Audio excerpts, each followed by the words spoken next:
Hello and welcome to another edition of Citi News Daily on Citi TV.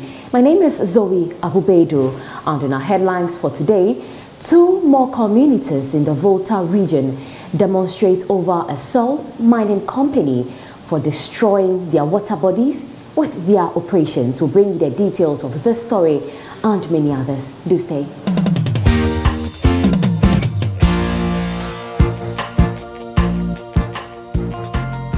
Barely 2 weeks after residents of Edina in the Ketu South municipality of the Volta Region attacked a mining company, Kessington, 2 more neighboring communities, Agbozume and Klikor, are up in arms demonstrating against the Indian company.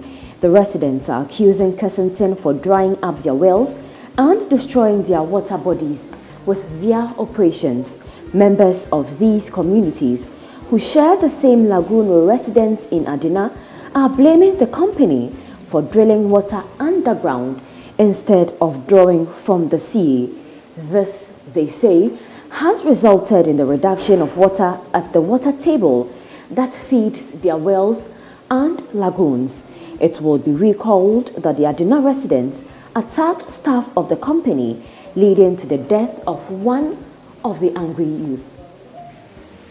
Let's still stay with mining because the Minister of Lands and Natural Resources, John Peter Amewu, in his quest to crush illegal mining, says he has given a 3-week ultimatum to all illegal miners to stop their activities or be prepared to face the full rigors of the law.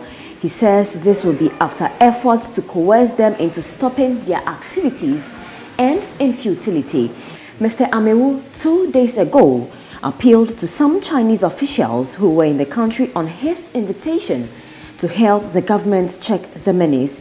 He has subsequently announced a 3-week ultimatum to all illegal miners to stop galamsey. Speaking to Citi News Daily, Mr. Amewu said the government will have no choice than to employ further force if all efforts fail.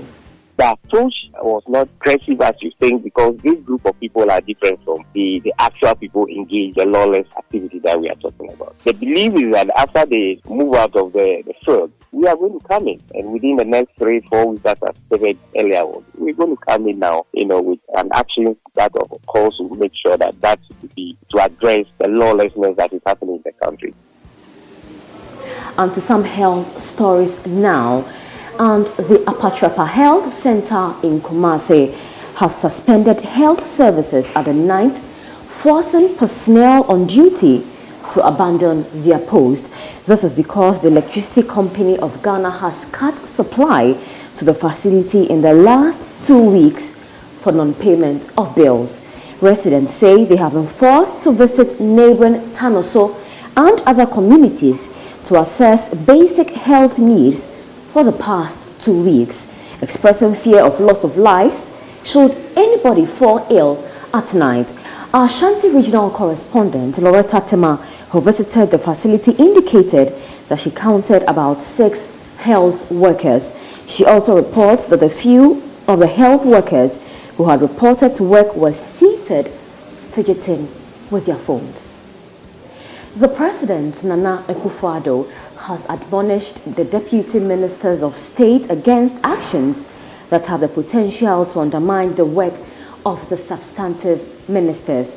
Many have chastised what they say is the elephant size of the current regime, saying it will take a toll on the national purse.